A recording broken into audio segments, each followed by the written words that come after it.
আমি আপনাদের সামনে তাওবা নিয়ে কথা বলতে চেয়েছি। তাওবা কি বিষয়? তাওবা। আচ্ছা, তাওবা শব্দের অর্থ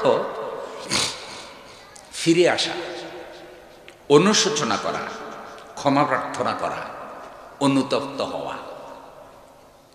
কোনো লোক কোনো গুনাহ করে ফেললে, কোনো অন্যায় করে ফেললে দিলের মধ্যে যদি অনুশোচনা তৈরি হয় যে আমি কাজটা ঠিক করিনি, অনুতপ্ত হয়, আর যদি এটা বলে যে জীবনে আর এই কাজটা আমি করব, এটাকে তাওবা বলে। এটাকে কি বলে? আচ্ছা, আপনারা বলেন তো, আমাদের গুনাহ হয়নি? আপনাদের এই এলাকার কি নাম? সর আফজল। মাশাআল্লাহ, আফজল হইলে উত্তম, অতি উত্তম। তো এই সর আফজলের মানুষদের গুনাহ হয়নি? তাহলে গুনাহ কি সারা জীবন করতেই থাকবো নাকি তওবার দরকার আছে? তওবাটা খুব গুরুত্বপূর্ণ বিষয়। আজকের মাহফিলে তওবা সম্পর্কে আমরা কিছু কথা জানবো, আর তওবা আল্লাহর কাছে করব। তওবার দরজা আল্লাহ খোলা রেখেছে। যদি তওবার দরজা আল্লাহ খোলা না রাখতেন তাহলে কোনো পাপী গুনার মাফ হইতো না, কোনো পাপীর গুনাহ কি হইতো না? আল্লাহ সেই সুযোগ রেখেছে, যার কারণে গুনাহগারদেরও আল্লাহর বন্ধু হওয়ার সুযোগ দিয়েছে, আছে তওবার কারণে।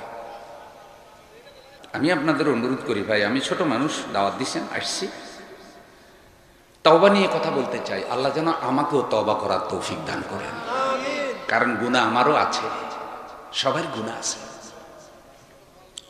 কয়েকটি কথা একটু খেয়াল করেন। এক নাম্বার, তওবাকারীকে তওবা করার পূর্বে গুনাহ থেকে দূরে থাকার ওয়াদা করতে হবে, যে জীবনে যা করছি আল্লাহ আর গুনাহ করব, এটা একটা ওয়াদা করা।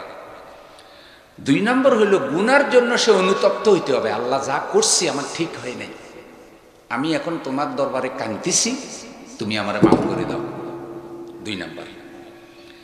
তিন নম্বর হইল, আল্লাহর কাছে তওবাকারীকে এটা বলতে হবে যে আল্লাহ, ভবিষ্যতে আমি আর গুনাহ করব, তুমি আমারে যে কিছুদিন হায়াত দিয়েছ আমি আর গুনাহ করব না আল্লাহ।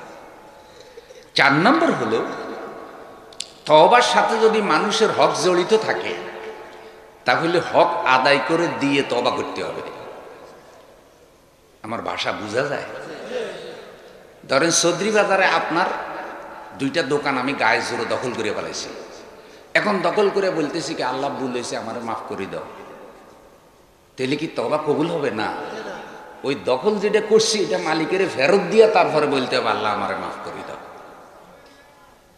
হারাম মাল কামাইছে, সুদ, ঘুষ, জুলুম, অত্যাচার, সন্ত্রাস, চাঁদাবাজি করে দুই চারটা মার্কেট বানাইছে, তারপরে উমরা করে আইসা কয় আল্লাহ যা করছে জীবনে আর করুন না। তা আর করার দরকার কি? সব সিটের রীতি একলা করলে বাকিগুলো করবে কি? তাহলে অবৈধভাবে যা কামাবে, মানুষের হক নষ্ট করবে, ওইটা তার মালিকানা থেকে বের করে দিয়ে তারপরে তওবা করতে হবে। তাহলে কয়টা কথা বললাম? চারটি। এই শর্ত। এর পরেও যদি বারবার গুনাহ হয়ে যায়, একবার তওবা করেছেন আল্লাহ এই পাপটা আর করব না, কান্নাকাটি করেছেন, কিন্তু কোনো কারণে আবার পাপ হয়ে গেছে, এরকম হয় কি হয় না? তাহলে কি করবেন? সাথে সাথে আবারও তওবা করবেন। আবারও পাপ হয়ে গেছে, এক সেকেন্ডও দেরি করবেন না, আল্লাহ ভুল করে ফেলেছে, আবারও মাফ করে দাও। যতবার গুনাহ হবে তাওবা ততবার হবে। হতে হতে হতে হতে এক পর্যায়ে দেখবেন তাওবা গালেব হয়ে গেছে, গুনাহ বিদায় হয়ে গেছে, নফস তখন ঈমানের কন্ট্রোলে এসে যাবে। বারবার গুনাহ হয় কেন? যখন ঈমান দুর্বল হয়ে যায়, নফস বিজয়ী হয়ে যায়। নফসানিয়াত, খায়ের সাথে নফসানি যখন বিজয়ী হয়, ঈমান যখন দুর্বল হয়, তখন বারবার তওবা নষ্ট হয়। এরপরে আমরা এমন একটা সমাজে বাস করি, যেই সমাজে ঈমানের উপরে টিকে থাকা জ্বলন্ত আগুন হাতে রাখার থেকেও কঠিন হয়ে গেছে বন্ধু। সমাজের দিকে তাকান, শুধু পাপ আর পাপ। এমন কোনো পাপ নাই যে পাপে সমাজের কোনো না কোনো মানুষ করে না। আপনি যদি আজকে নিয়ত করেন আল্লাহ একটা গুনাহ করব না, এই নিয়ত করে আপনি চৌধুরী বাজারে গেলেন, হাজীগঞ্জ বাজারে গেলেন, বান্দেরহাট গেলেন, আপনার অনিচ্ছা সত্ত্বেও 10-12টা 50টা গুনাহ হয়ে যাওয়ার সম্ভাবনা আছে না নাই? বাসে উঠলে গুনাহ হয়, টেম্পুতে উঠলে গুনাহ হয়, দোকানে বসলে গুনাহ হয়, রিক্সায় উঠছেন, খামোকা 2-4 জন গালাগালি করতেছে, আপনি কানে শুনতেছেন, আপনার কাছেও খারাপ লাগে। গীবত শুনলে গুনাহ হয়, গীবত করলে গুনাহ হয়। এইভাবে অগণিত গুনাহ হইতে থাকে। এখানে তওবার কোনো বিকল্প নাই। সবাই মিলে তওবা করতে হবে। আল্লাহ, তুমি আমাদের তওবা যদি কবুল না করো, আমরা পরকালের রক্ষা পাওয়ার কোনো উপায় নাই। এবারে আসেন তওবা সংক্রান্ত আলোচনায়। প্রথম আমি আপনাদের সামনে আদম আলাইহিস সালামের তওবার উদাহরণটা পেশ করি। আদম আলাইহিস সালাম আমাদের আদি পিতা, প্রথম নবী, প্রথম মানুষ, আমাদের মানব জাতির পিতা। তার আগে পৃথিবীতে কোনো মানুষ ছিল? সে আদম আলাইহিস সালাম আল্লাহর কাছে তওবা করেছেন। কিসের থেকে তওবা? আদম আলাইহিস সালামকে আল্লাহ বলেছেন, লা তাকরাবা হাযিহিস শাজারা, এ গাছের নিকটে যেও না। আদম আলাইহিস সালাম গাছের নিকটে গিয়েছেন, গাছের ফল খেয়েছেন। খাওয়ার কারণে আদম এবং হাওয়া দুইজনকে আল্লাহ দুনিয়াতে পাঠিয়ে দিয়েছেন। আদম আলাইহিস সালাম কোনো গুনাহ করেন নাই, বাহ্যিক দৃষ্টিতে কোনো গুনাহ করেন নাই। আদমকে আল্লাহ তো জান্নাতের জন্য বানান নাই, বানিয়েছেন পৃথিবীর জন্য। ইন্নী জাইলুন ফিল আরদে, আল্লাহ তো বলেন নাই ইন্নী জাইলুন ফিল জান্নাতে খলিফা, এটা তো বলেন নাই। বলেছেন ইন্নী জাইলুন ফিল আরদে খলিফা, আমি জমিনের মধ্যে খলিফা পাঠাতে চাই। তো জমিনে পাঠানোর কথা বলে জান্নাতে কেন রাখলেন সেটাও হিকমত আছে। জান্নাতে রাখার উদ্দেশ্য যখন পুরা হয়ে গেল, তখন জান্নাত থেকে আদমকে পৃথিবীতে কেমনে আনবেন? ওই গাছ এটা ছিল আদমকে জান্নাতে আনার উসিলা। हजरत आदम खा के गंदम जू के आया दहर में, हजरत आदम खा के गंदम जू के आया दहर में, उसमें भी एक राज हक था, उनके नादानी न थी। আদম আলাইহিস সালাম এই গন্দম খেয়েছেন, এটা তার নাফরমানি ছিল না, এটা কোনো পাপও ছিল না। এর মধ্যে আল্লাহ তাআলার একটা হিকমা ছিল। সেই হিকমা হলো তিনি পৃথিবীতে আসবেন। কিন্তু আদম আলাইহিস সালাম নিজেকে মনে করেছেন, আমার আল্লাহ তো বলেছে গাছের কাছে যেও না, কিন্তু আমি তো গিয়েছি, যাওয়ার কারণে আমি জান্নাত হারিয়েছি। আমাদের আসল বাড়ি আল্লাহর জান্নাত, জান্নাত থেকে সর আফজলে আমরা এসেছি, কিন্তু আবার হারানো বাড়ি আল্লাহর জান্নাতে আমরা ফিরে যেতে চাই। আল্লাহ আমাদেরকে কবুল করো, একটু জোরে বলেন আমিন।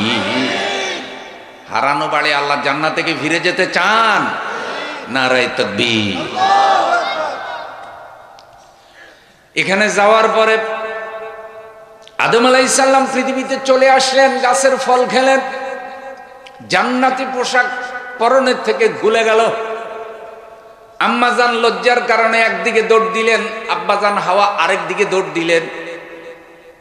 আব্বাজান হাওয়া জান্নাতের 3টা পাতা দিয়া লজ্জাস্থান আবরণ করলেন। আম্মাজান হাওয়া মহিলা মানুষ, সতরের পরিমাণ বেশি, জান্নাতের 5টা পাতা দিয়া লজ্জাস্থান আবরণ করলেন। দুনিয়াতে পুরুষ মারা গেলে 3 কাপড়, মহিলা মারা গেলে 5 কাপড়ে দাফন করা লাগে। কারণ মহিলার সতরের পরিমাণও বেশি, মহিলার কাপড়ও বেশি, মহিলার মর্যাদাও বেশি। যেই মহিলাকে ইসলাম মরার পরেও পুরুষের থেকে 2টা কাপড় বেশি দিয়েছে, জীবিত অবস্থায় সেই মহিলাকে কখনো ইসলাম ঠকায় না।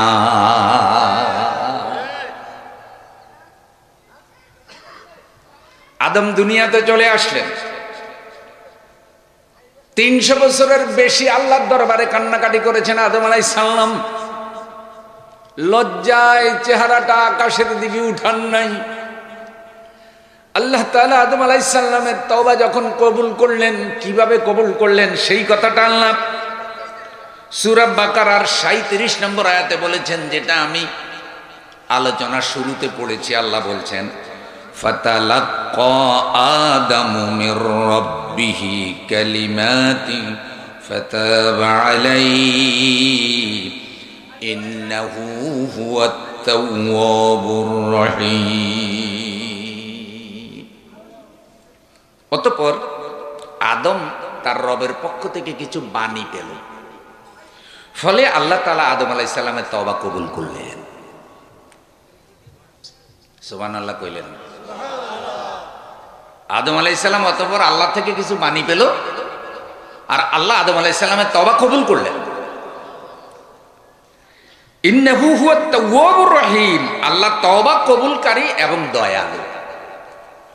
কি বাণী পেলেন? এক একজন এক একটা বর্ণনা দিয়েছেন। বলা হয়েছে আদম আলাইহিস সালামকে আল্লাহ তাআলা রাসূল সাল্লাল্লাহু আলাইহি সাল্লামের দুরূদ শরীফ পড়ে দোয়া করতে বললেন। হে আদম, তুমি তোমার সর্বশ্রেষ্ঠ সন্তান মুহাম্মদুর রাসূলুল্লাহ সাল্লাল্লাহু আলাইহি সাল্লামের নামে দুরূদ শরীফ পড়ো, আমি আল্লাহ তোমার দোয়া কবুল করব। দোয়া করার পদ্ধতি, তওবার পদ্ধতি আল্লাহ আদমকে শিক্ষা দিলেন। আদম আলাইহিস সালাম পৃথিবীতে থাকলেন, কান্নাকাটি করলেন, দোয়া কবুল হলো আরাফাতের ময়দানে। আম্মা জান হাওয়াকেও পেলেন। দুইজনের উসিলে আল্লাহ মানব বাগান সাজালেন। আদম আলাইহিস সালামের দোয়াটা কিরকম ছিল সবাই পড়েন। রব্বানা যালামনা আনফুসানা ওয়া ইল্লাম তাগফির লানা ওয়া তারহামনা লানাকুনান্না মিনাল খাসিরিন। হে আমার রব, বলেন তো আমাদের রব কে? একটু জোরে বলেন। আল্লাহ আমার রব, এই রবই আমার সব। রব্বানা, হে আমাদের রব, যালামনা আনফুসানা, আমরা আমাদের উপর জুলুম করে ফেলেছি। কি করেছেন? জুলুম তো তিনি করেন নাই বাহ্যিক দৃষ্টিতে। জুলুম মানে হলো যার যার হক তাকে তার না দেওয়া। যেমন চশমার হক, চশমা থাকবে হইল চোখের উপরে এ নাকে। এখন চশমা যদি কেউ কপালে উঠায় তাহলে চশমার উপরে জুলুম। কথা বুঝছেননি? সোনার হার কোনো মহিলার গলায় থাকবে, সেই সোনার হার নিয়ে যদি কুত্তার গলায় পরাই দেয় তাহলে হারের উপরে কি? যার যার হক তাকে তার না দেওয়া হইল কি? কারো বাড়িঘর দখল করা অন্যায়ভাবে জুলুম, কারো বিরুদ্ধে মিথ্যা মামলা দেওয়া জুলুম। ভালো মানুষগুলো ঘরে ঘুমাইতে পারে নাই, চোরেরা বাহাদুরের মতো চলছে, এটা কি? জোরে বলেন। যারা এই কাজটা করেছে তারা হইল জালেম। ভালো মানুষ জীবনে কোনো অপরাধ করে নাই, তার নামে 30টা 40টা মামলা, অথচ চোর এবং দুর্নীতিবাজের বিরুদ্ধে কোনো মামলা নাই। এগুলা জুলুম না? গানের অনুষ্ঠান করতে কোনো অনুমতি লাগে না, কোরআনের মাহফিল আয়োজন করলে যত জটিলতা, মাহফিলের উপরে জুলুম। বক্তা মঞ্চে উঠবে, মঞ্চে উঠার আগেই বক্তারে কয় দিনকাল বেশি ভালো না, ওয়াজ কিন্তু সাবধানে করবে। কথা বল। এখন ওয়াজ যদি সত্য ওয়াজ হয়, হক ওয়াজ হয়, জালেমের বিরুদ্ধে গেলে সে মঞ্চের উপরে বক্তাকে আক্রমণ করে। জুলুম। জোরে বলেন কি? হক কথা বলতে কি ভয় লাগে নাকি? যে আলেম হক কথা বলবে না, এটা বোবা শয়তান। কিছু নষ্ট আলেমও আছে না নাই? সুবিধাবাদ হালুয়া রুটি যেখানে ওরা আছে, ওদের এলেম কালাম ইমান আমান সব জালেমের কাছে বিক্রয় হয়ে গেছে। গৃহপালিত মোল্লা এরা কখনো ওয়ারাসাতুল আম্বিয়া হতে পারে না।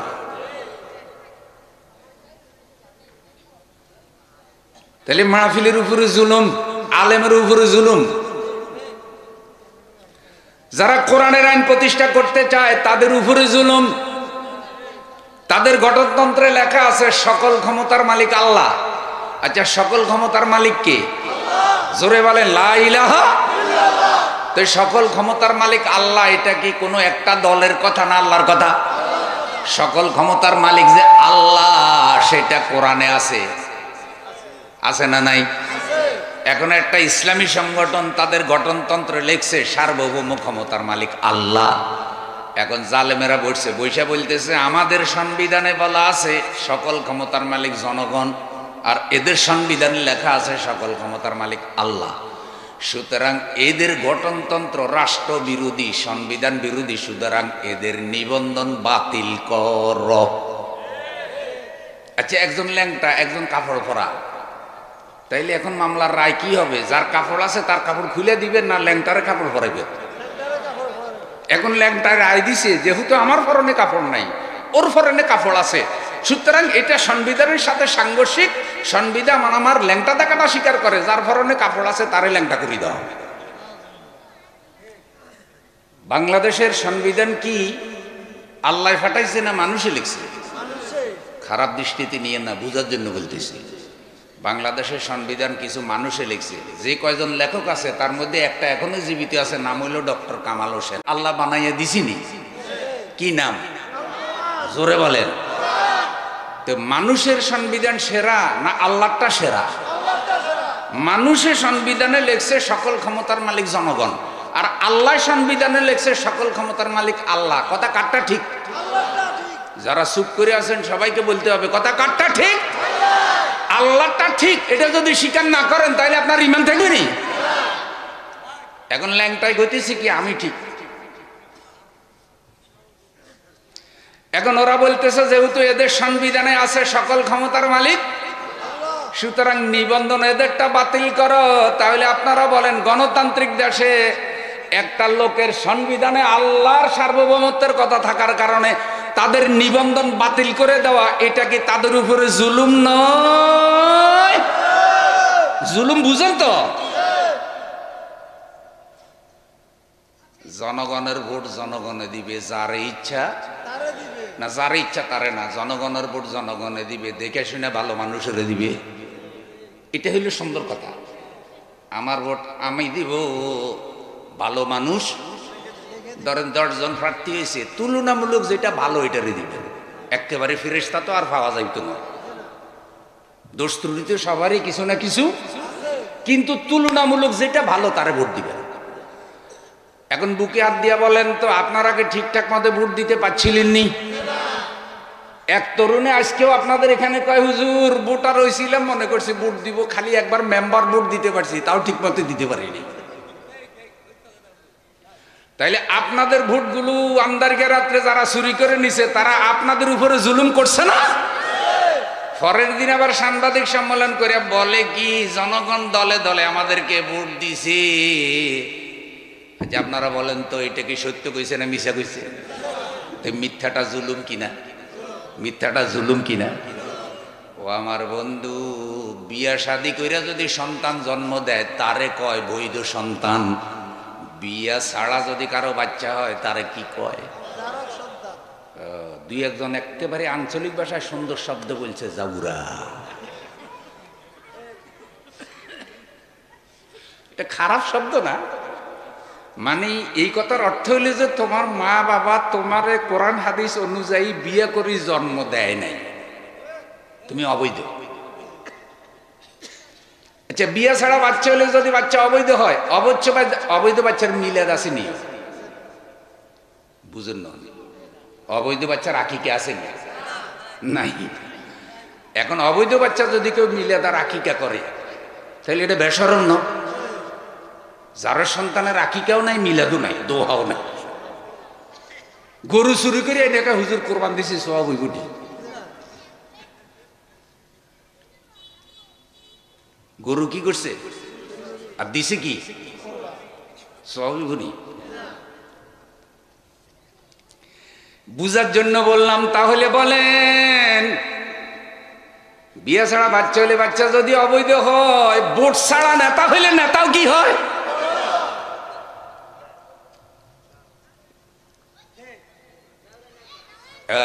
পোলা ফাইন চালাক আছে, আসল শব্দ কইয়া ফেলাইছে, আমি আর কমু না। তাইলে নেতৃত্বের মর্যাদা আর রইছিনি, তাইলে এই মর্যাদাটা নষ্ট করছে জালেমে, নষ্ট করছে কে? তাইলে সবাই মিলে তওবা করার দরকার আছে না নাই?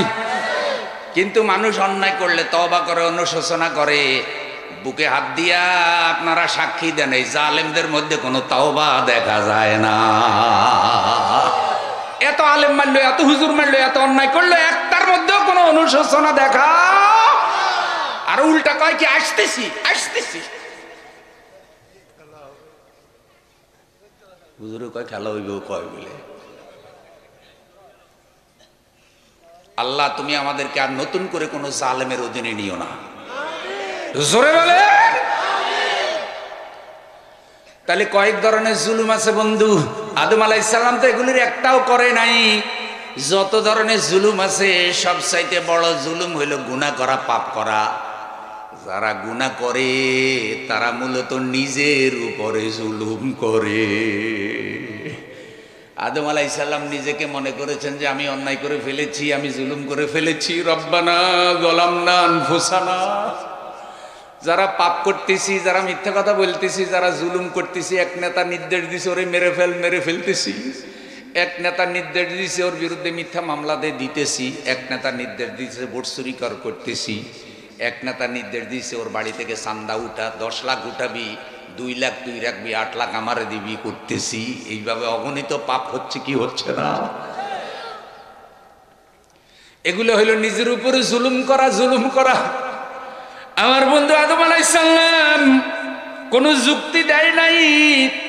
যখন দেখেছে গন্ধম গাছ খাওয়াটা, গন্ধম ফল খাওয়াটা তার ঠিক হয় নাই, সাথে সাথে বলছে রব্বানা যালামনা আনফুসানা, আল্লাহ আমি জুলুম করেছি, আমারে মাফ করে দাও। আইজে বন্ধু জাবালের রহমত আরাফাতের ময়দানে আছে, যেখানে আমার রসুল খুতবা দিয়েছেন। রসুল বলেছেন আল হাজ্জু আরাফা, আল হাজ্জু আরাফা, আল হাজ্জু আরাফা। হজ হইল আরাফা, হজ হইল আরাফা, হজ হইল আরাফা। যারা আরাফাতে যাবে না তাদের হজ হবে না। আল্লাহ রসুল কোনো একদিন হেসে উঠলেন আরাফাতে। কোন সাহাবী জানতে চাইলেন হুজুর আপনি হেসে উঠলেন কেন? বলছে শয়তানের দুরবস্থা দেখে আমি হাসতেছি। আল্লাহ যখন আরাফাতের ময়দানে হাজীদেরকে মাফ করতেছে, ক্ষমা করতেছে, জান্নাতি বানাইতেছে, শয়তান এটা দেখা আরাফাতের ময়দানের মাটি, কাদা মাটি তার মাথায় মারতেছে। আর পাথরের উপরে শয়তান মাথা আঘাত করতেছে আর বলতেছে আল্লাহ আমারে মরণ দাও, আমারে মরণ দাও। এত মানুষ যদি তওবা করে জান্নাতে চলে যায়, আমি শয়তান বাইসা থেকে আল্লাহটা কি? রসুল বলছে শয়তান তো আল্লাহর কাছে থেকে হায়াত চেয়ে নিয়েছে, আল্লাহ আমি যেন কিয়ামতের আগে না মরি। কিন্তু আরাফাতের দিন শয়তান বলতেছে আল্লাহ আমারে মৃত্যু দিয়ে দেন, আমি বাইসা থেকে লাভ হইল কি যদি এত মানুষ তওবা করে জান্নাতে যায়। শয়তানের ওই কান্না দেখে, আফসোস দেখে আমি রসুল হেসে ফেলেছি। সুবহানাল্লাহ। তাহলে আরাফাতের ময়দানে এটা খুলে নিতে পারলেন না। আরাফাতের ময়দানে দোয়া কবুলের শ্রেষ্ঠ জায়গা। হজের মধ্যে যে কয়টা জায়গায় দোয়া কবুল হয় বন্ধু, আরাফাতের ময়দান তার থেকে একটা। কল্পনা করেন আর হিসাব মিলান। আরাফাতের ময়দানে যার দোয়া কবুল হবে না, মিনায় মুজদালেফায় যার দোয়া কবুল হবে না, কাবা ঘরে যার দোয়া কবুল হবে না, মসজিদে হারাম তওয়াফ, কাবা ঘর তওয়াফ করলে যার দোয়া কবুল হবে না, সাফা মারওয়া সাই করার পরে যার দোয়া কবুল হবে না, দোয়া কবুলের আর শ্রেষ্ঠ জায়গা কোথাও আছে নাকি? আমরা কাবাগর থেকে হাজার হাজার মাইল দূরে সর আফজলের মাহফিলে আছি। আল্লাহ জীবনে যত গুনাহ করেছি মাওলা গো, তুমি আমাদের সব গুনাহ মাফ করে দাও। জোরে বলেন আমিন। আমাদের রাসূল বলেছেন গুনাহ মাফের জন্য কেউ যদি অন্তর থেকে একটা বার আল্লাহকে ডাক দেয়, যদি বলে আল্লাহ, মহব্বতের সাথে বলেন আল্লাহ, আওয়াজ দিয়ে বলেন আল্লাহ, অন্তর থেকে কেউ যদি গুনাহ মাফের জন্য একটা বার আল্লাহ বলে ডাক দেয়, 70 বার আল্লাহ জবাব দিয়া বলেন, বান্দা কি চাও, আমি আল্লাহ তোমার দেওয়ার জন্য হাজির। আল্লাহ আল্লাহ জপ মন জপ, আল্লাহ আল্লাহ আল্লাহ আল্লাহ জপ মন জপ, আল্লাহ আল্লাহ। হৃদয় হবে ফুলে ফুলে, হৃদয় হবে ফুলে ফুলে নূরে উজালা, আল্লাহ আল্লাহ জপ মন জপ, আল্লাহ আল্লাহ। মহব্বতের ডাকের মধ্যে একটা অন্তরের টান আছে না নাই? আছে। এই জন্য আল্লাহকে যখন ডাকবে অন্তরের ভালোবাসা দিয়া ডাকবেন। বিশ্বাস করেন, পাতিলের ভিতরে যেভাবে পানি উতরাতে থাকে, যখন আল্লাহকে ডাকবেন দিলের মধ্যে যখন এরকম একটা জোয়া চলে আসবে, শেষ রাত্রে সবচাইতে শ্রেষ্ঠ দোয়া, মুখ দিয়া দোয়া করতে থাকবেন, দোয়া করতে থাকবেন, যা দোয়া করবেন আল্লাহ কোনো দোয়া ফিরাবে না। নিজের দোয়া নিজে করবেন। মনে রাখবেন, হুজুরকে বলছেন হুজুর দোয়া করিয়েন, ঠিক আছে হুজুরে দোয়া করুন, কিন্তু হুজুর আপনার জন্য দোয়া করা আল্লাহ চায় না। আল্লাহ চায় যে দোয়া নিজের জন্য আপনি নিজে করেন। করবেন তো ইনশাআল্লাহ? মা বাবার জন্য করবেন তো? দেশের জন্য করবেন, এলাকাবাসীর জন্য করবেন, মা বাবার জন্য করবেন। এই দোয়া করা মানুষগুলো সমাজের রহমত। দোয়া করা মানুষগুলোর উসিলে আল্লাহ আযাব গজব বন্ধ করে দেয়। আদম আলাইহিস সালাম দোয়া করছে কার কাছে? আরাফাতের ময়দানে আল্লাহ দোয়া কবুল করছে। শয়তান কিন্তু জুলুম করছে, অন্যায় করছে, ভুল স্বীকার করে নাই। তাইলে শয়তানকে হয়তো আল্লাহ মাফ করতেন। শয়তানকে যখন জিজ্ঞাসা করলেন, আদম আমারে সেজদা করলো, সবাই করলো, তুমি কেন করলা না? ফাসাজাদাল মালাইকাতু ইল্লা ইবলিস আবা ওয়াস্তাকবারা ওয়া কানা মিনাল কাফিরিন। অতঃপর সকল ফেরেশতারা সেজদা করলো, করলো না একজনে, তার নাম কি? জোরে কর। ইবলিস। ইবলিস। আমার এক দাদা ছিল, দাঁত ছড়ে গেছিল, ইলবিশ। ইলবিশ, ইবলিস। আচ্ছা, কেন সে করলো না? কি করলো? আল্লাহ বলছে আবা ওয়াস্তাকবারা। আবা পড়েন, আবা, আবার বলেন, আবার বলেন। কোরআনের আয়াত না? এক অক্ষরে 10 নেকি, 3টে অক্ষর পড়লে সাথে সাথে 30 নেকি নগদ আমল নামায় লেখা হবে। ওয়াস্তাকবারা বলেন, আবা ওয়াস্তাকবারা ওয়া কানা মিনাল কাফিরিন। শয়তান অহংকার করলো, অস্বীকার করলো, যার কারণে সে কাফের হয়ে গেল। অহংকার করছে। কি অহংকার? ক্বালা মা মানাকা আল্লা তাসজুদা ইয আমারতুক। ও শয়তান, আমি যখন তোকে নির্দেশ দিলাম আমাকে সিজদা কর, কেন করলি না? শয়তানে আল্লাহরে কয়, আনা খায়রুম মিনহু, আমি আদমের থেকে দামি। খালাকতানি মিন নার ওয়া খালাকতাহু মিন তিন। আদমকে সৃষ্টি করেছেন মাটি দিয়া, আমারে বানিয়েছেন আগুন দিয়া। আগুন থেকে মাটি দামি, আমি উত্তম, আদম অধম। আপনি উত্তমকে বলছেন অদমের সেজদা করতে, আপনার উচিত ছিল আদমেকে বলা আমাকে সেজদা করতে। কারে বুঝায়? ঘুম যাইতেছেন নি? কারে বুঝায়? ভুল ধরে কার? যে আপনি নির্দেশ দিয়েছেন এটা ঠিক হয়নি। কোরআনের আইন জমিনে চললে শান্তি আসবে। কোরআন দিয়ে সমাজ চলবে, রাষ্ট্র চলবে, বিচার চলবে, শিক্ষা ব্যবস্থা চলবে, নারী চলবে, পুরুষ চলবে, ব্যবসায়ী চলবে, ইমাম চলবে, কমিটি চলবে, শিক্ষক চলবে, মুতামিম চলবে। কি অনুযায়ী? সব চলবে কোরআন অনুযায়ী। কোরআনের আইনের কথা বললে কয় জঙ্গি, সন্ত্রাসী, এটা জিহাদি কিতাব। এরা জঙ্গিবাদ, এরা সন্ত্রাস, এরা দেশটাকে পিছনে নিয়ে যেতে চায়, মধ্যযুগে নিয়ে যেতে চায়। আর নিজেরা আইন বানাই আনছে, এইসব আইন দিয়া 52 বছর যাবত দেশের মানুষ শোষণ করতেছে। 18 লক্ষ কোটি টাকা চুরি করে লয়ে গেছে, তারপরও চোরদের লজ্জা শরম নয়। শয়তানের গোষ্ঠী।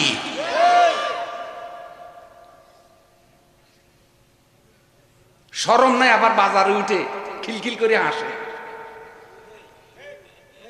চোরের গোষ্ঠী।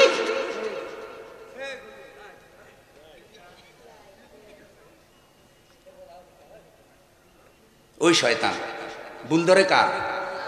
হেতে আল্লাহর ভুল ধরে। আর এই যুগের শয়তান গুলো তো হুজুরকে ভুল ধরবই, কয় হুজুরের আওয়াজ জানে না।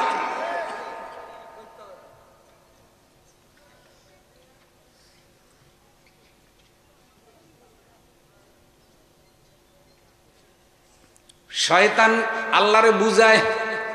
আচ্ছা আপনারা আমারে বলেন, সরাফজলের ভাইয়েরা আগুন বানাইছে কে? মাটি বানাইছে কে? আদম বানাইছে কে?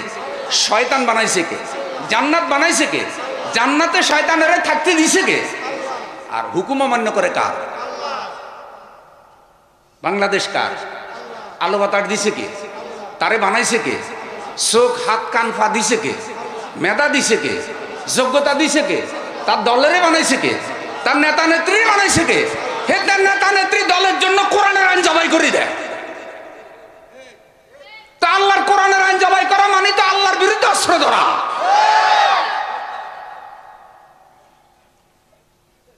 আল্লাহর জমিনের অবৈধ বসবাসকারী, শয়তানের মতো বিদ্রোহী, এদের নিজেদেরই নিবন্ধন নাই। এদেরকে আল্লাহ কোরআন অনুযায়ী নিষিদ্ধ করে দিছে। এরা আল্লাহর কোরআনের সংগঠনকে নিষিদ্ধ করে। ফেরাউনেরও তো একটা সীমা ছিল। 10টা ফেরাউন যোগ করলে যা হইব না, এরা তা হয়ে গেছে।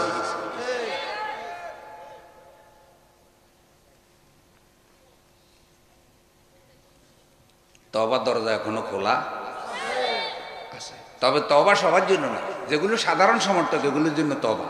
কিন্তু যেটা দাগি হত্যাকারী আসামি, এইটা তওবা পরে, আগে এটার অপরাধের বিচার। বিড়ালে যদি কয় আমি তওবা করছি আর কোনোদিন ইন্দুর মারুন না, তো হুজুর যদি চালাক হয়, হুজুরে কইবে যে আগে যে 500 মারি লইছ সেটার বিচারক, তারপরে তো তওবা।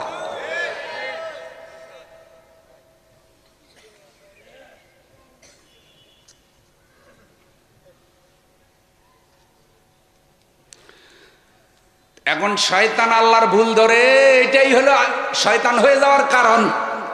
আচ্ছা আদম আলাইহিস সালাম যে গন্ধম খাইছে, এটা তো খারাপ নিয়তে খাই নাই, খাইছে শয়তানের বুদ্ধিতে। কেমনে ঢুকছে তফসিরে লম্বা কথা। শয়তান গিয়া বন্ধু বেশে আদমের বুঝাইছে, আদম আল্লাহ যে গাছের ফল খাইতে নিষেধ করছে, কেন খাইতে নিষেধ করছে জানো? আদম কয় না জানি না, তো এটা তো চিন্তা করি নাই। এই চিন্তাটা ঢুকে দিছে কে? কয় আমি জানি। কয় ভাই তুই কি জানাস কত? কয় আমি জানি এ গাছের ফল খাইলে তুই চিরকাল বেহেশতে থেকে যাবি, আর আল্লাহ চায় না যে তুই চিরকাল বেহেশতে থাক। আচ্ছা কোন তো বুদ্ধিটা ঠিক দিছে না উল্টা দিছে? এই যেগুলা শয়তান, এগুলা খালি বুদ্ধি উল্টা দেয়। এই দেশে কিছু বুদ্ধিজীবী আছে না নাই?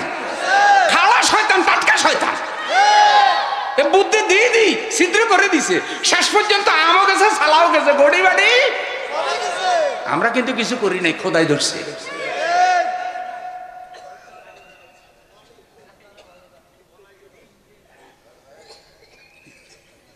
লড়াই করি হারলে, ধরেন আপনিও মেম্বার প্রার্থী হয়েছেন, আমিও মেম্বার প্রার্থী হয়েছি, আপনি হয়তো 2000 ভোট বেশি পাইছেন, আমি কম পাইছি, তারপরেও কিছু ইজ্জত কি?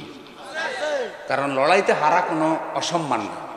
কিন্তু যেটা গেছে এটা একেবারে ফেরাউনের থেকেও ল্যাংটা হয়ে গেছে।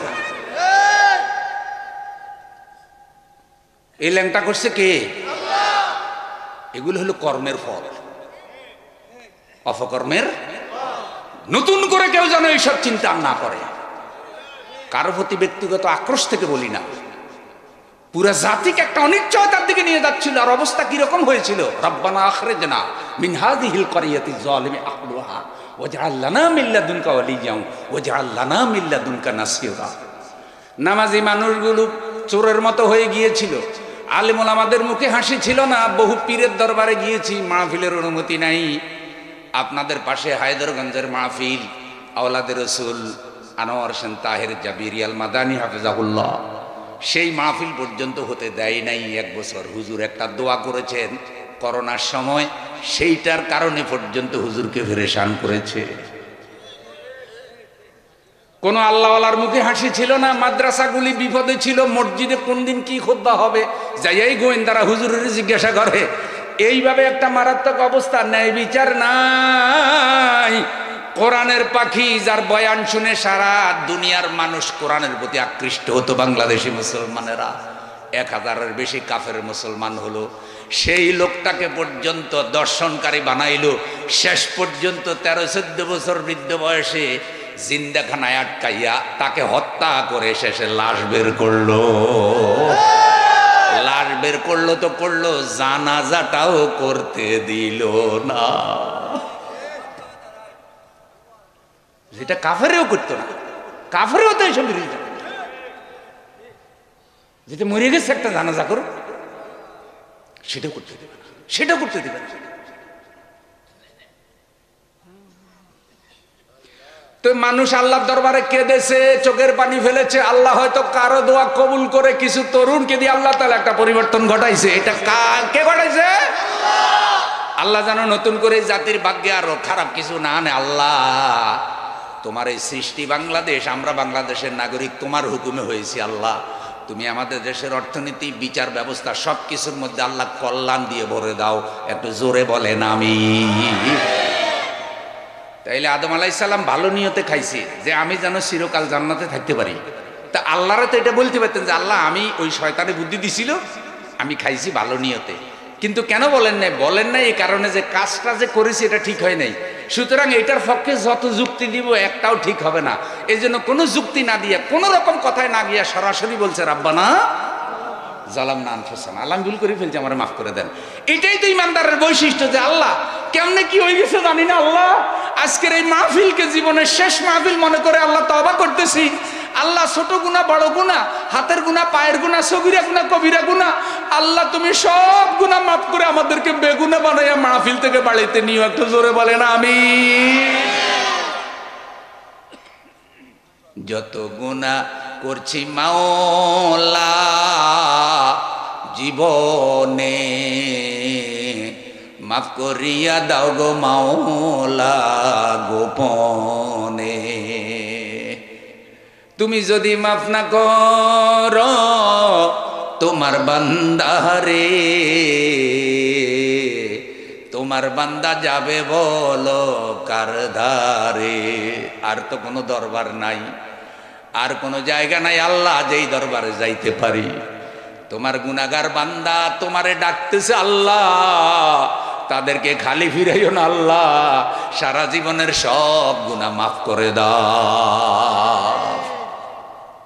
তাহলে আদম আলাইহিস সালামের দোয়া কবুল হয়েছে, আর শয়তান তওবা করে নাই, দোয়াও কবুল, অহংকার করছে। তাইলে আমরা অন্যায় হয়ে গেলে অহংকার করব না, পাপ হয়ে গেলে অহংকার করব না, পাপকে বৈধ করার জন্য কোনো যুক্তি দাঁড় করাবো না, এটা আরো বড় পাপ। ঘুষ করে তার ঘুষের বৈধ করার জন্য যুক্তি দাঁড় করায়, সুদ করে তার সুদের বৈধ করার জন্য যুক্তি দাঁড় করায়, জালেমে তার জুলুমকে বৈধ করার জন্য যুক্তি দাঁড় করায়। অবৈধ জায়গা দখল করি, জাল দলিল বানায়নি, কথা কয় না। জায়গা দখল করছে অবৈধ, দলিল বানাইছে কি অবৈধ, দলিলও অবৈধ, জায়গাও অবৈধ, মার্কেট অবৈধ। সে অবৈধ মার্কেট উদ্বোধন করছে হুজুরের দিয়া, মিলাদ দিয়া, মিলাদের উপরেও জুলুম।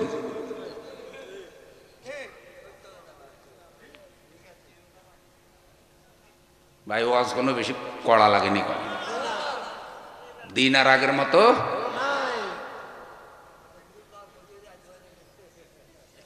ভাই কইতে কইতে রাত হওয়াই যাক, মানে জোয়ার আইলে যাওয়াই আর কি। নারায়ে তাকবীর।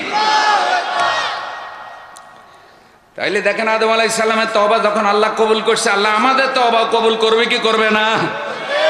লক্ষ্য করেন, নিজের উপর জুলুম করার পরে তওবা করলে আল্লাহ তওবা কবুল করেন। নিজের তওবা নিজে করবেন, আপনার তওবা আপনি করবেন, আমার তওবা আমি করব, আল্লাহ কবুল করুক।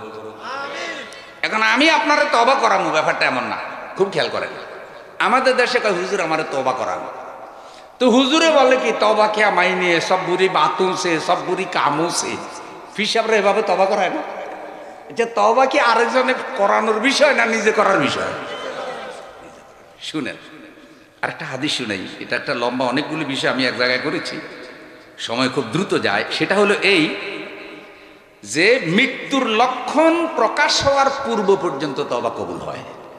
খুব খেয়াল করেন, মৃত্যুর লক্ষণ প্রকাশ হওয়ার পূর্ব পর্যন্ত তওবা কবুল হয়। একটা লোক যখন হাসপাতালে অথবা বাড়িতে অসুস্থ হয়ে গেছে, দেখবেন চেহারার কিছু লক্ষণ আছে, ওই লক্ষণ দেখলে লোকেরা বুঝতে পারে আর বাঁচার কোনো সম্ভাবনা। হাত দেখলে, চোখ দেখলে, কান্না দেখলে, চেহারা দেখলে, কপাল দেখলে, দাড়ি দেখলে, ঠোঁট দেখলে, পেটের দিকে তাকাইলে বোঝা যায় আর বাঁচার কোনো সম্ভাবনা নাই।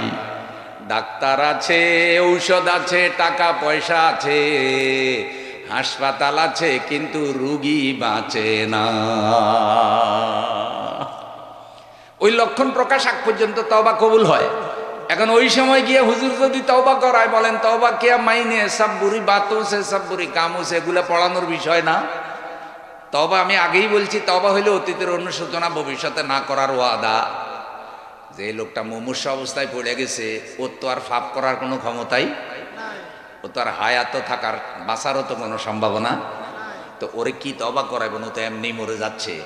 এই জন্য মৃত্যুর লক্ষণ প্রকাশ হওয়ার পূর্বে তওবা যদি কবুল হইতো, তাহলে ফেরাউন্নেরটা কবুল হইতো। ফেরাউন্না যখন ফানিতে শুইবা মরে, ফেরাউন্না বুঝছে যে আজকে আর বাঁচার কোনো সুযোগ নাই। আচ্ছা, ফেরাউন্না যে ডুইবা মরছে, কারে ধরতে গিয়া? মুসার। মাশাআল্লাহ, আপনারা বুঝে ফেলাইছে। মুসা আলাইহিস সালামের কোনো দোষ আসেনি, তারপরও ফেরাউনের যত জুলুম চলছে মুসার উপরে, ঠিক না ঠিক? এই যে এতটা বছর মুসার বংশের লোকেরা মারলো, জুলুম করলো, অত্যাচার করলো, পুরা মিশরে কোনো চাকরি দিল না, কোনো ব্যবসা করতে দিল না। মুসা আলাইহিস সালাম ধৈর্য ধরছে, শুধু মাইর খাইছে, হিজরতের সময় যাইতেছে। এখন হামানে বুদ্ধি দিছে, মুসারে যাইতে দিও না, মিশরে যদি যাইতে পারে আবার শক্তি অর্জন করে, ফিলিস্তিনে যদি যেতে পারে, ফিলিস্তিন থেকে আবার শক্তি অর্জন করে মিশরে হামলা করবে, তোমার গদিও যাবে, তোমার জীবনও যাবে। ফেরাউনে কয় ভালো বুদ্ধি দিছস তো। কয় তোমার তো অত বুদ্ধি নাই, আমি তো বুদ্ধি দিয়া তোমার এই খোদা বানাইছি, তুমি তো ছোটকালে চোর আছিলা। ফেরাউন ছোটকালে কি আছিল? চোরের থেকে এতে খোদা হয়ে গেছে। তাইলে এই যে চোর সিটার বাটপারগুলি সমাজের নেতা হয়, এটা কিন্তু ফেরাউনি লক্ষণ।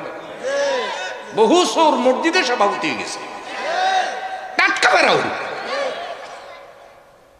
এবার যখন মুসা আলাইহিস সালামকে তিন দিক থেকে ঘেরাও করছে, একদিকে দরিয়া, সর আফজলের ভাইয়েরা মুসা আলাইহিস সালাম আল্লাহর কাছে কাঁদতেছে, আল্লাহ এত বছর ফেরাউনের মাইর খেয়েছি, আজকে তো হিজরত করতেছি, 12 লক্ষেরও বেশি বনি ইসরাইল, নারী পুরুষ শিশু, অসুস্থ সুস্থ বৃদ্ধ, গরু বাছুর, শস্য কাপড় চোপড় খেতা গান্ডি, এটা তো জিয়াদের কাফেলা না, হিজরতের কাফেলা।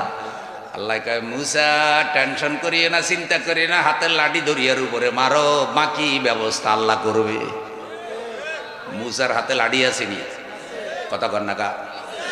তাইলে মাঝে মধ্যে লাঠি ছোঁড়াও কামে লাগে। সব সময় পানি পড়া তসবি পড়া দিয়া হয় না, লাঠি পড়াও লাগে। ফেরাউনের গোষ্ঠী যদি আবার জেগে উঠে, লাঠি পড়া নিয়ে দাঁড়াতে হবে।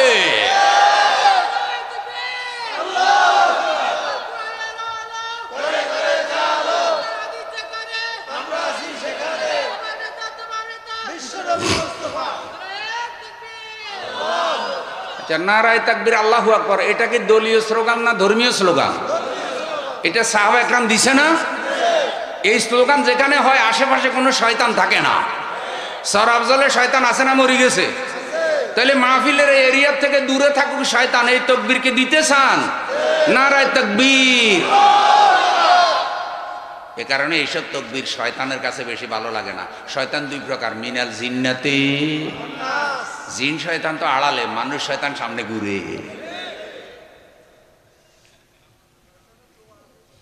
দোয়া আছে তো, দোয়াগুলো পড়লে তো জিন শয়তান ফালায়, মানুষ শয়তানের তো কোনো দোয়ায় ধরে না।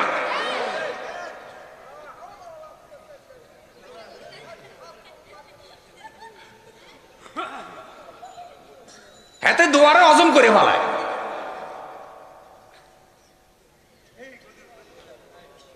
ভাই তাইলে এখন মুসা আলাইহিস সালামের হাতে কি আছে? লাঠি আঘাত করার সাথে সাথে রাস্তা হয়ে গেছে, বিশাল রাস্তা দরিয়ার উপরে। সুবহানাল্লাহ। ভাই সুবহানাল্লাহ, সওয়াব কিন্তু নগদ নগদ কইলাম। পরকালে নাজাতের জন্য সওয়াবের দরকার আসেনি? রক্ত ছাড়া দেহ চলে না, তেল ছাড়া গাড়ি চলে না, টাকা ছাড়া জীবন চলে না, সওয়াব ছাড়াও পরকালে নাজাতের সুযোগ। সুবহানাল্লাহ, আলহামদুলিল্লাহ যে পড়বে, আল্লাহ আসমান থেকে শুরু করে জমিন পর্যন্ত খালি জায়গা তার জন্য নেকামলে পুরা করে দেবে। হ্যাঁ, এই তো সুবহানাল্লাহর আওয়াজ বড় হয়ে গেছে, ঘুমাসেনি করা। তো মুসা আলাইহিস সালাম লাঠি মারছে, রাস্তা হয়ে গেছে। এখন রাস্তা দিয়ে মুসা আলাইহিস সালামের উম্মতেরা চলে যায়। এখন ফেরাউন তো খোদাই দাবি করছে, হেতে যে খোদাই দাবি করলো হেতে সামনে রাস্তা হয়ে গেল মুসার লাঠির আঘাতে, হেতের মানিজ্য রইছিনি। এখন ফেরাউনের বন্দারা জিজ্ঞাসা করে, খোদা হুজুর এই মুসা এত সুন্দর রাস্তা বানাইলো কেমনে? কয় রাস্তা তো আমি বানাইছি, সিটিং। ওই যে দেখছেন ফেরাউন কি নষ্ট মানুষ, মিথ্যাবাদী দাবি করছে। এখন মুসা আলাইহিস সালামকে ধরার জন্য রাস্তায় নামছে। দেখেন আল্লাহ আল্লাহদেরকে জুলুম করার জন্য রাস্তায় নামছে। তা আল্লাহ আল্লাহদের উপরে যদি জুলুম না হইতো, আলেম ওলামার উপরে জুলুম না হইতো, ইসলামের উপরে যদি আঘাত না হইতো, আঘাত অন্যদের উপরে হয়েছে অন্যায় ভাবে, কিন্তু ইসলামের উপরে আঘাতটা সবচাইতে বেশি করছে এই জালিমেরা। আলেম ওলামা দেখলে এদের মেজাজ গরম হয়, আর নায়িকা গায়িকারে সংসদে লাগাই দিছে, খালি ড্যান্স মারাই।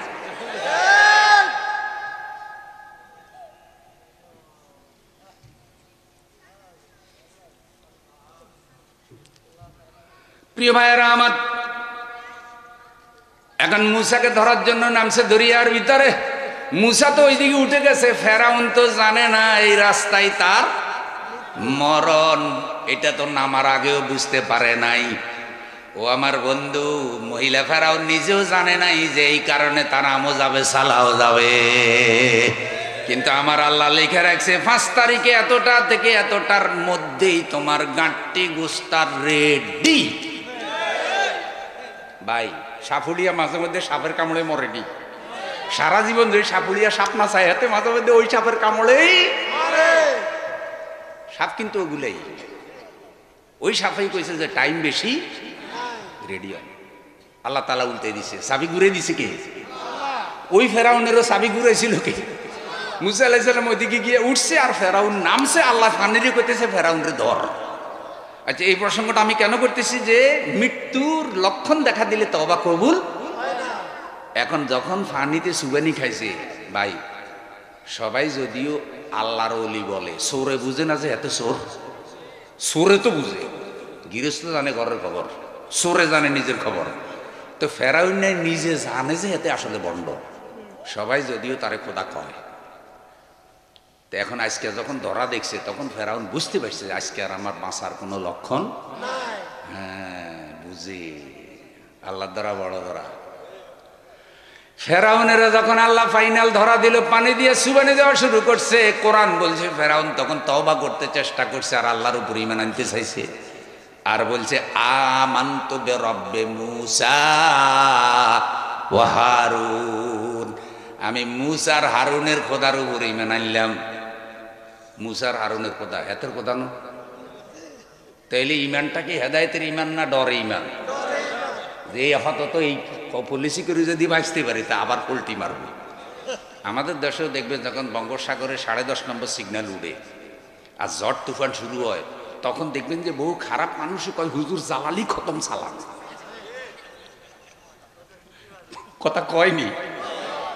আর যেগুলো টেলিভিশনে নাচে টাচে দেখবেন যে এগুলা সব অশ্লীল পোশাক বাদ দিয়া মাথার মধ্যে ওড়না টোড়না হিজাব টিজাব পইরা মনে হয় যেন হজরতের আবেয়া বসরির বান্ধবী।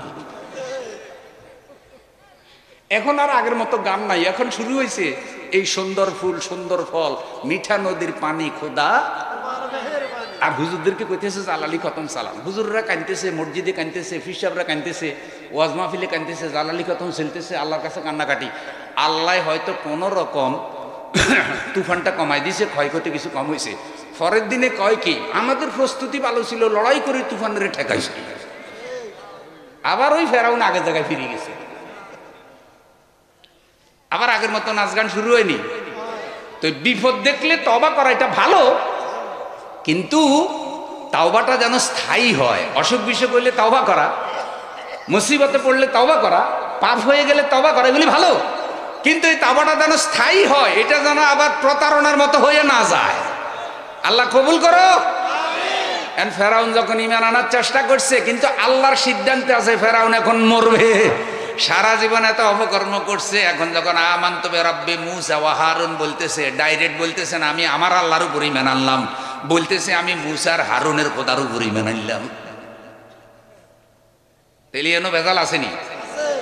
তখন আল্লাহ কয় জিবরাইল এতের গালের মধ্যে দরিয়ার কাদা ঢুকাইয়া ভালো করে সুবানি দে, এতে এভাবে মরবে না, ও বন্ধু মরার পরে বহু বছর যাবৎ ফেরাউনের লাশ একবার ডুবে আবার বাসে, একবার ডুবে আবার বাসে। তারপরে আল্লাহ তাআলা শাসককে দিয়ে লাশ উঠাইয়া মিশরে রেখে দিয়েছে। আল্লাহ বলছে আমি তোর কিয়ামত পর্যন্ত রেখে দেব, যাতে দুনিয়ার শাসকেরা আল্লাহ বিরোধীরা তোর থেকে শিক্ষা নেয়, নতুন করে কেউ যেন ফেরাউন না হয়। ওই ফেরাউন তো মাইসা আল্লাহ তার লাশ রাইখা দিছে, কিন্তু তারপরেও আমাদের দেশেও ছোটখাটো টাকি মার্কা ফেরাউনের জন্ম মাঝে মধ্যে হয়, কি হয় না?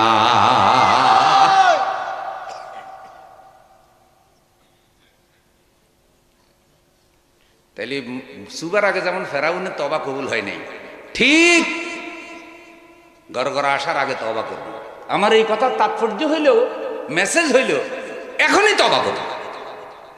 কি বলেন? এখনই তওবা। কারণ এখান থেকে যে বাড়ি যেতে পারবো তার কোনো নিশ্চয়তা। রাসূল সাল্লাল্লাহু আলাইহি সাল্লাম বলেন, ইন্নাল্লাহা ইয়াকবালু তাওবাতান, নিঃসন্দেহে আল্লাহ রাব্বুল আলামিন তওবা কবুল করেন লিআবদি মা লাম ইউগারগির, যতক্ষণ বান্দার গড়গড়া না আসে, সাকারাতুল মউত, ওই যে টান এসে যায়, মৃত্যুর লক্ষণ প্রকাশ হয়ে যায়, এইটা আসার আগ পর্যন্ত আল্লাহ বান্দার তওবা কবুল করে। তওবার দরজাটা এত বড়, ভালো করে শুনেন চর আফজলের ভাইয়ারা, তওবার দরজা এত বড়, সারা দুনিয়ার 850 কোটির মানুষ একসাথে যদি তওবা করে আল্লাহর রহমতের মধ্যে ঢুকতে চায়, 800 কোটির বেশি মানুষ একসাথে এই দরজা দিয়ে ঢুকতে পারবে। 800 কোটি মানুষ ঢুকতে পারবে। আল্লাহ রাব্বুল আলামিন বলেন, যারা তওবা করবে আমি আল্লাহ শুধু তাদের গুনাহই মাফ করব না, তাদের আমলনামার গুনাহগুলো মাফ করব। ওই খালি জায়গাটা আমি আল্লাহ আবার নেক আমল দিয়ে পুরা করে দেব। শুধু এটাই না, তওবা করার পরে বান্দা এমন হবে জীবনে যেন সে কোনো তওবাই গুনাহই করে নাই। আল্লাহ তাআলা বলছেন, উলাইকা জাযাউহুম মাগফিরাতুম মির রাব্বিহিম ওয়া জান্নাতুন তাজরি মিন তাহতিহাল আনহারু খালিদিনা ফিহা ওয়া নি'মা আজরুল আমিলিন। এরাই হলো তারা, এই তওবাকারী বান্দাগুলি হলো তারা যাদের প্রতিদান তাদের আল্লাহর পক্ষ থেকে মাগফিরাত এবং জান্নাত সমূহ। একটা দুইটা জান্নাত, তা 8টা জান্নাতের স্তর, জান্নাতের 8টা স্তর, যার তলদেশ দিয়ে নহর প্রবাহিত, সেখানে তারা স্থায়ী থাকবে। আল্লাহর প্রতিদান তওবাকারীদের জন্য কত উত্তম, সুবহানাল্লাহ। ভাই, শয়তান যখন শয়তান হয়ে গেল, তো জান্নাতে শয়তান আল্লাহর কাছে কয়েকটা দোয়া করছে, আল্লাহ শয়তানের দোয়াও কবুল করছে। আচ্ছা, শয়তানের দোয়া যদি আল্লাহ কবুল করে তাহলে আপনারটা করব না? আপনি বুকে হাত দিয়ে সাহস করে বলেন না আপনি কি শয়তানের থেকে খারাপ হয়েছেন? তাহলে তো আপনি মাহফিলে আসতে পারেন। তাইলে আশা রাখবেন তো আল্লাহ যেন আপনার দোয়া কবুল করে, আশা আছে তো? হাদিসে এসেছে বান্দা আল্লাহকে যেমন ভাবে তেমন পাবে, যদি দয়ালু ভাবেন দয়ালু পাবেন। সুবহানাল্লাহ। তো শয়তান আল্লাহর কাছে সবগুলা দোয়া করছে, আল্লাহ কবুল করছে। দোয়ার তাৎপর্য এরকম, আমি সংক্ষেপে বলি, আল্লাহ আমি যেন কিয়ামতের আগে না মরি, আল্লাহকে কবুল। তাইলে শয়তানের আর মরার কোনো সম্ভাবনা? ভেতরে করোনায় ধরবো না, গ্যাস্ট্রিক হইব না, আলসার হইব না, ট্রাক চাপা দিলেও মরব না, বাইসে থাকবে। বাইসে থাকবো কেন? মানুষ বাঁচবে যতকাল পৃথিবীতে, শয়তানও থাকবে। তাহলে আদম আলাইহিস সালামের যে শয়তান সিজদা করে না, সেই শয়তান এখনো কি তো আছে? যে কি এতে হেদায়েত হইছে না শয়তানি? শয়তানের উপরে কি অভিজ্ঞতা কমতেছে না বাড়তেছে? বাবা, মুরব্বী শয়তান। কি শয়তান? বড় ধরনের মুরব্বী শয়তান। এক দোয়া। আরেক দোয়া বলছে, আল্লাহ আমি বান্দারে ধোকা দিতে পারি, যেন বান্দার রন্ধ্রে রন্ধ্রে ঢুকতে পারি, মগজে ঢুকতে পারি, আমার শক্তি দেন। আল্লাহকে দিয়ে দিলাম, যা। আবার কয় কি, আল্লাহ আমি যে শয়তানি করব, বান্দায় যেন আমার চোখে না দেখে, দৃষ্টির আড়াল করে দেন। কারণ বান্দায় যদি দেখে যে সরাব জলে 2 গ্রুপের আমি মারামারি লাগাই, চৌধুরী বাজারের দিকে পলাইতেছি, অমনি ওখানে আমার গেরাউতি ধরব, যেই শয়তান যায় সেই তো আমাদের সমাজে মারামারি লাগাইছে। তাইলে যত শয়তান আমি লাগাবো, কিন্তু মানুষ যেন আমার চোখে, তার বুদ্ধিতে যেই দোয়াগুলো করলে সে সফল হইব, দুনিয়াতে এগুলো সে করছে, আল্লাহ তিনোটা কবুল করে বলেছে। শয়তান চিন্তা করতেছে কিরে আল্লাহ দেখি যা কই তাই তো মাইনে ভালো। তখন সে আল্লাহর সাথে আবার বেয়াদবি করে, কয় আল্লাহ এই যে আপনার থেকে দোয়াগুলো আমি চাইয়ে নিছি কি জন্য কইতে পারবেন? কয় কি জন্য? কয় আদম সন্তান একটারও আমি জান্নাতে ঢুকতে দেব না, কারণ এই আদমের কারণে আমি জান্নাত থেকে বিতাড়িত হয়েছি। শয়তানেরা কয় কতজনে আন্দোলন করেছে, দোষ খালি এক দলের, সবাই নিষিদ্ধ করে না, নিষিদ্ধ করে এক দলের। কয় যতজনে যত নামে আসছে লোক কিন্তু এগুলা বুঝেন না।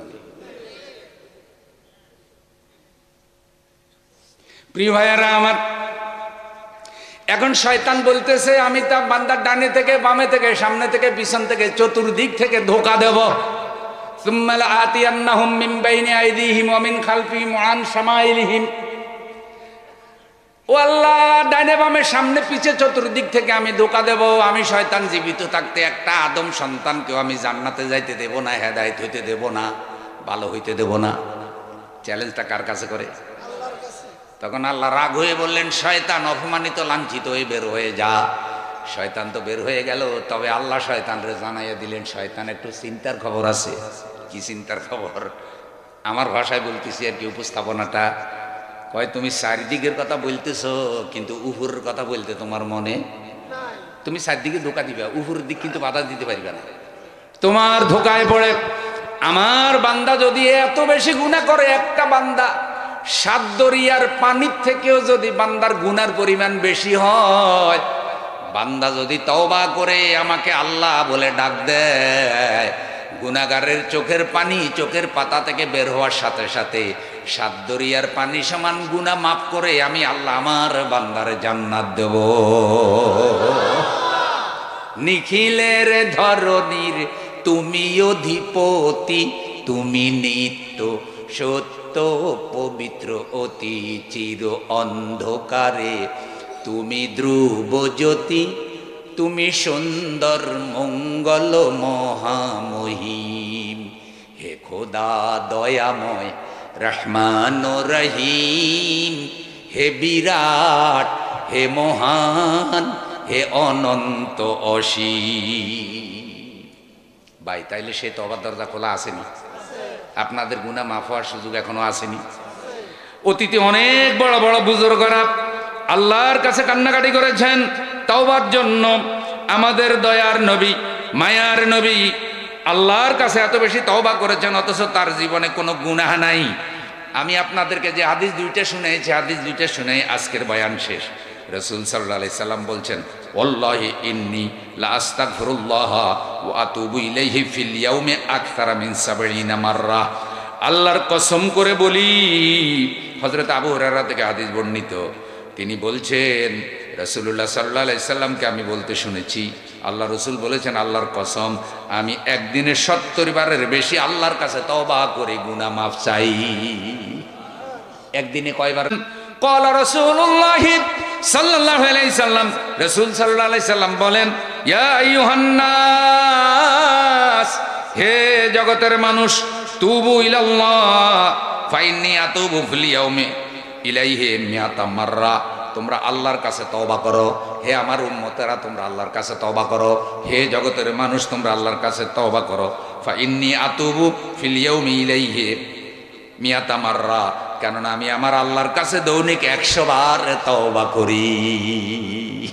কয়শো বার? ও আমার ভাইয়ারা, রাসূল সাল্লাল্লাহু আলাইহি সাল্লাম আরো বলেন, আল্লাহু আশাদ্দু ফারহান বিতাওবাতি আহাদিকুম বিন আহাদিকুম বিদাল্লাতিহি ইযা ওয়াজাদাহা। আবু হুরায়রা রাদিয়াল্লাহু তাআলা আনহু থেকে হাদিস বর্ণিত, তিনি বলেন রাসূল সাল্লাল্লাহু আলাইহি সাল্লাম বলেন, তোমাদের কেন কোনো ব্যক্তি হারানো সম্পদ ফিরে পেলে যত খুশি হয়, খুব খেয়াল করেন, আপনার 50 ভরি স্বর্ণ আপনি হারাই ফেলেছেন, কি অবস্থা হইব আপনার? আপনি পেরেশান হয়ে যাবেন, পাগলের মতো হয়ে যাবেন। হঠাৎ করে যদি 50 ভরি হারানো সম্পদ ফিরে পান, আপনি যে পরিমাণ খুশি হবেন, কোন গুনাহগার বান্দা যখন আল্লাহর কাছে তওবা করে, আল্লাহ তার থেকেও বেশি খুশি হয়ে যায়। এই পৃথিবীতে মার কাছে অপরাধ করলে অনেক সময় মা ডাকে না, ক্ষমা চা, আমি তোরে মাফ করে দেই, বরং মা বাবাও অনেক সময় আদরের সন্তানকে ত্যায্য করে দেয় কি দেয় না? সন্তানের আচরণে মা বাবা এত নারাজ হয়, আদরের সন্তানদের ত্যায্য করে দেয়। মা বাবার থেকে অনেক বেশি মহব্বত আল্লাহ তার বান্দাকে করে। বান্দা যখন গুনাহ করে আল্লাহ ডাক দিয়ে বলে, বান্দা লা তাকনাতু মির রাহমাতিল্লাহ, আল্লাহর রহমত থেকে বান্দা নিরাশ হবি না, ফিরে আয়, আমারে ডাক দে, আমি আল্লাহ তোরে মাফ করে দেই। আল্লাহ আল্লাহ क्या मुबारक नाम है, अल्लाह अल्लाह मोमिनों का काम है। अफला यतूबूना इलल्लाहि व यस्तगफिरूनहु वल्लाहु गफूरुर रहीम। সুতরাং তারা কি আল্লাহর নিকট তওবা করবে না? তারা কি আল্লাহর কাছে ক্ষমা চাইবে না? আল্লাহ তো ক্ষমাশীল, আল্লাহ তো দয়ালু। সরাব জলের ভাইয়ারা, জীবন বাতি নিভে গেলে আর তওবা করতে পারবেন না। কখনকার মৃত্যু এসে যায় আর তওবা করার সুযোগ পাবেন না। আল্লাহ ডাক দিয়া বলছি, ইয়া আইয়ুহাল্লাযীনা আমানু তুবু ইলাল্লাহি তাওবাতান নাসুহা। ওই ঈমানওয়ালারা আল্লাহর নিকটে তওবা করো, খাঁটি ভাবে তওবা করো, উত্তম ভাবে তওবা করো। আসা রব্বুকুম আইয়ুকাফিরা আনকুম সাইয়্যাতিকুম ওয়া ইউদখিলাকুম জান্নাতিন তাজরি মিন তাহতিহাল আনহারু ইয়াওমা লা ইউখজিল্লাহুন নাবিয়্যা ওয়াল্লাযীনা আমানু মাআহু। আল্লাহর কাছে তওবা করো, উত্তম ভাবে খাঁটি ভাবে তওবা করো, এমন তওবা যেই তওবার উসিলা আল্লাহ তোমার জীবনের সব গুনাহ মাফ করে দেবে, আর তওবার উসিলা দয়া করে আল্লাহ তোমার জান্নাত দিয়ে দেবে। সবাই কি জান্নাত চাই? তাহলে ইনশাআল্লাহ প্রতিদিন তওবা করব। বলেন আস্তাগফিরুল্লাহ ওয়া আতুবু ইলাইহি, আস্তাগফিরুল্লাহ আস্তাগফিরুল্লাহ আস্তাগফিরুল্লাহ ওয়া আতুবু ইলাইহি। সহজ, আস্তাগফিরুল্লাহ আস্তাগফিরুল্লাহ ওয়া আতুবু ইলাইহি তওবা। এরপর আরো অনেক ইস্তেগফার আছে, এগুলো পড়বেন। কিচ্ছু না পারলে বাংলায় কইবেন, আল্লাহ গুনাহ করে ফেলছি, আল্লাহ বুঝি নেই, আল্লাহ বন্ধু ধোকা দিয়েছে বুঝি নাই, আল্লাহ স্ত্রীর মহব্বতে করে ফেলছি বুঝি নাই, আল্লাহ নফসের ধোকায় করে ফেলছি, ভুল করে ফেলছি, আল্লাহ মাফ করে দাও। গোপনে গোপনে আল্লাহর কাছে চোখের পানি ফেলবেন। কোনো পাপ হয়ে গেলে কাউকে বলে বেড়াবেন না। অনেক জালিমেরা জুলুম করে আবার বলে বেড়ায়, অন্যায়ভাবে মানুষ হত্যা করে আবার মিষ্টি খায়, মানুষের লাশের উপরে নাচানাচি করে। কি জালিমে জালিম! মায়ের সামনে থেকে জীবন্ত সন্তান ধরে নিয়ে পেটের মধ্যে ছুরি ঢুকাইয়া সেই লাশ বস্তায় ঢুকাইয়া বস্তার মধ্যে ইটা ভাঙ্গা সাগরে ছেড়ে দিছে। আজ পর্যন্ত মা তার লাশের সন্ধান পায় নাই। মানুষে ধরে নিয়ে জীবিত মানুষ আয়নাঘরে ঢুকাইছে। আল্লাহ এইসব জুলুম থেকে আমাদের রক্ষা করো। আল্লাহ উনসুর আখাকা যালিমান আও মাজলুমান। রাসূল বলছে তুমি তোমার ভাইকে সাহায্য করো যদি সে জালেম হয় অথবা মজলুম হয়। সাহাবীরা জানতে চাইছে, হুজুর মজলুম হইলে সাহায্য করব, সেবা করব, ওষুধ পানি খাওয়াবো, কিন্তু জালেম হইলে কেমনে সাহায্য করব? রাসূল বলছে কেউ যদি দেখো যে জালেম হয়ে যাইতেছে তাহলে সবাই মিলে ঐক্যবদ্ধ হইয়া জালেমেরা জুলুম করতে দিবে না। এটা হইল জালেমের সাহায্য করা। ভাই ও আজটা বুঝছেন নি? জালেম যদি জুলুম করবে এটা তুমি দেখো, তাহলে সবাই মিলে ঐক্যবদ্ধ হইয়া বলবা সাবধান, আপনারা কিন্তু আর জুলুম করতে আমরা দেব না। এটা হইল জালেমকে কি করা? সাহায্য করা। জালেম বুঝবে যে না রে, পাবলিকের বিরোধিতার কারণে তো আমি জুলুমটা করতে পারি নাই, হাসরের দিন আপনার ডাইকে সুমা দিব যে তুমি আমার উপকার করছিলে। আর এখন জালিমের পক্ষে আরো দালালি করে, সালা সালা আসি এখন কই? আর হাসরে মিজানে ফুলসেরাতে কোনো জালিম সাথে থাকবে না। যদি আল্লাহ জিজ্ঞাসা করে যে রামগতির মধ্যে যে মানুষ তিনজনের দোকানটা জ্বালাইছ, তিনটারে খুন করছে, জাহান নামে যা। আর জালিমে যদি আল্লাহ আমার ওই মহিলা হুজুরে আনেন, উনি আমারে কইছে, লাভ হইব নি? আর হে কইব কি মিথ্যা কথা কয়, এত নিজে টাকার বান্ডিল খাইছে, এত বেশি ভালো আছে। একজন আপনাকে বললো মেরে ফেলো, আপনি মেরে ফেলবেন। একজন বললো জ্বালাই দাও, আপনি জ্বালাই দেবেন। একজন বললো মিথ্যা সাক্ষী দাও, আপনি মিথ্যা সাক্ষী দিবেন। কেন দিচ্ছেন? দলের কারণে, নেতার কারণে। নিজের আকল বিবেক সব দল আর নেতার কাছে বেছে দিচ্ছেন। আপনারা বলেন তো দল বড় না আল্লাহ বড়? নেতা বড় না নবী বড়? দলের গঠনতন্ত্র বড় না কোরআন বড়? এগুলো না শিখাতে। আগে আমাদের ধর্ম, আগে কোরআন, আগে আল্লাহ, তারপর অন্যটা। কবরে গেলে কোনো দলীয় পরিচয় দেখবো নি? কবরে কোনো দলীয় ফেরেশতা আসেনি? এটা এই পার্টির কবরস্থান, সেটা এই পার্টির কবরস্থান, এখানে সরকারি দল মাটি দাও, এখানে বিরোধী দল মাটি দাও, দুইটারে পাশাপাশি মাটি দিলে কবর ফুটা করে ঝগড়া লাগতে পারে, কেমন? তাইলে সব আল্লাহর কাছে এক না? তাইলে আসুন হিংসা বিদ্বেষ দূর করি, জুলুম অত্যাচার থেকে আল্লাহ আমাদের সকলকে রক্ষা করো। তাইলে আপনারা সামনে যদি দেখেন যে নতুন করে কোনো জালেম সৃষ্টি হওয়ার সম্ভাবনা, তাহলে আপনাদের দায়িত্ব হলো সবাই মিলে ঐক্যবদ্ধ হয়ে তারা আর জুলুম করতে দেবেন না। রাজি? তাহলে ভবিষ্যতে যদি ভোট টোট দিবার সুযোগ পান, জালিমের আবার ভোট দিবেন নি কেন? তাইলে আল্লাহ তাআলা 15 বছর না, হয়তো পরে এমন জালিম আসবে যে 50 বছরও আর রেহাই পাইবার সম্ভাবনা। তখন আল্লাহ কেবল কিরে একটা সুযোগ তো দিছিলাম, সেইতে আবার তো দেখি 100-রেই দিলি। জহরাল ফাসাদু বিল বাররি ফিল বাররি ওয়াল বাহর বিমা কাসাবাত আইদিন নাস। আল্লাহ সেই জাতির অবস্থা পরিবর্তন করে না যেই জাতি নিজেরা নিজেদের অবস্থা পরিবর্তন করে না। এই জন্য আমি বলছি, ভালো মানুষের পক্ষে রায় দিবেন।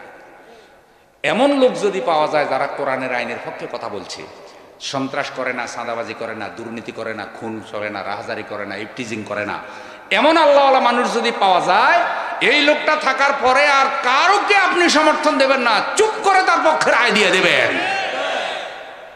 তাহলে আল্লাহর কাছে একটু বলার সুযোগ হবে যে আল্লাহ 10-12 জন যা আসিল তুলনামূলক 12টারে ভোট দিছি, তাইলে কিছু অন্যায় অন্তত কমবে। একেবারে আল্লাহর বলি না পান, কিছু তো ভালো পাইবে। ধরেন 100-রে রাস্তার টাকা মেরে খায়, ব্রিজের টাকা মেরে খায়, স্কুল কলেজের টাকা মেরে খায়, কিন্তু মসজিদের টাকা খায় না। সবাই থেকে চাঁদা খায়, কিন্তু হুজুরের থেকে খায় না, ফকিরের ভিক্ষা থেকে খায় না। আরেকটাই ফকিরের ভিক্ষাও খায়, হুজুরের বাজেট খায়, মসজিদের বাজেট খায়, বাথরুমের বাজেট খায়, রাস্তারটা খায়, শুধু খায়। আর এই দুইটা ফাটতি হইলে ভোট কোনটারে দিবেন?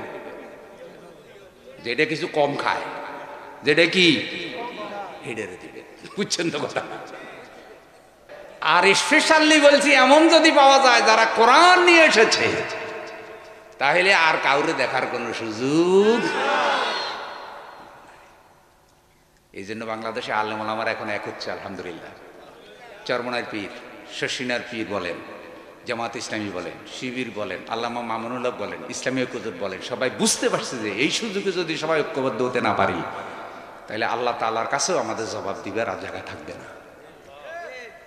সুতরাং আপনারাও মাঠে ময়দানে সবাই রেডি হয়ে যান। দেশের মানুষ 52 বছর পর্যন্ত বিভিন্ন শাসন দেখেছে, এবার বাংলাদেশের মানুষকে আল্লাহর কোরআনের শাসন দেখাতে হবে। নারায়ে তাকবীর। শুনেন, কোন তারিখ জানো? 9 তারিখ। আজকে কয় তারিখ? 9 তারিখে আমি মাহফিলে গেছি রানীনগর। রানীনগর হইল নওগাঁ। তো বাস উঠছি, হানিফ এন্টারপ্রাইজ, ড্রাইভার দাঁড়ি টুপিওয়ালা। যখন বাস ব্রেক দিছে হোটেলে, আমার একটা হুজুর, আমাদের সাথে আপনি একটু চা খান, এরা ভাত খাবে আর কি। মানে বললাম না, আমি তো চা খাবো না। যাই হোক, উনি আমার খুব জোর করে ধরেই ওনার সাথে বসাইছে, বসাই কিছু খাওয়াইলো। খাওয়াই একটা হুজুর, এত বছর তো অনেক শাসন দেখছি, ড্রাইভার কিন্তু কয় এবার কোরআনের শাসন দেখতে চাই। আমরা চিন্তা করছি এবার ইসলামের পক্ষে ভোট দিব। সে একটা দলের নামই বলছে, আমি বলতেছি না আর কি, যে এবার এদেরকে ভোট দিব। তো আমি বললাম, আপনি এদের মধ্যে ভালো কি দেখছেন? কয় এত বছর হুজুর ভোট দিতে দিতে দাঁড়ি ফাইকা গেছি, যারাই দিছি দেখছি তো এদের চরিত্র, খালি কোরআনের শাসন দেখার বাকি আছে। কিছুক্ষণ পরে বলে কি, 4-5 জন হিন্দুর সাথে আমার পরিচয়, ওরাও আস্তে আস্তে কয় কি, না এবার হুজুরদেরকে দিয়ে দিব ক্ষমতায়, এবার ইসলাম আলাদেরকে দেব। এখন হবে না হবে আমরা জানি না, কিন্তু আগের তুলনায় এবার জোয়ারটা একটু কম উঠছে না বেশি উঠছে? এটা আপনারাও বুঝতেছেন নি? তো বেশি যদি জোয়ার উঠে, তাহলে ওয়ারাসাতুল আম্বিয়া হিসেবে, আলেম হিসেবে, কোরআনের খাদেম হিসেবে আমাদের আরো বেশি চেষ্টা করার দরকার আছে না নাই? ভাই, গাছের গলায় রশি লাগায়, রশি লাগায় পুকুরে থেকে গাছ উড়াইতে চেষ্টা করে, একজনে ডাক কয়, বাকিরা হেইলস কয়। আমার মনে আসেনি? আমরা ছোটকালে খুব মজা করে গেতাম, এই বুড়গা রে বুড়গা, মাথা তোল, তোল্লাই রাঞ্চি। আমি ছোটকালে মুখস্থ, মানে মুখস্থ হয়ে গিয়েছে এটা। আমাদের এক মিস্ত্রি আছিল, খুব মজা লাগতো। তো যতই টানাটানি করতে মাঝে মধ্যে গাছ উঠতো না, কিন্তু যখন গাছের মাথা দেখা গেছে যে মোটামুটি উপরের দিকে উঠে গেছে, তখন সবাই আরো দ্বিগুণ শক্তি নিয়ে গাছের এত জোরে টান দেয়, পিছনে যে অংশ নিচে ছিল টাক্কা সাথে সাথে উঠে যায়। তো এতদিন যদিও ইসলামের গাছটা একটু ধাক্কার মধ্যে বেশি পড়ছে, এবার কিন্তু মাথা একটু দেখা গেছে। আশা করা যায় রশি লাগাইয়া সবাই একসাথে হেইল স্কেলে টান দিলে কোরআনের সংবিধান আল্লাহ কায়েম করে দিতে। নারায়ে তাকবীর, নারায়ে তাকবীর, আল্লাহু আকবার, আল কোরআনের আলো, আল হাদিসের আলো, কোরআন হাদিস যেখানে আমরা আছি সেখানে নারায়ে তাকবীর। আল্লাহ আমাদেরকে তওবা করার, আল্লাহর প্রিয় বান্দা হওয়ার, আল্লাহ আমাদের গুনাহ খাতা ক্ষমা করাইয়া কবরে যাওয়ার তৌফিক দান করুন, আমিন।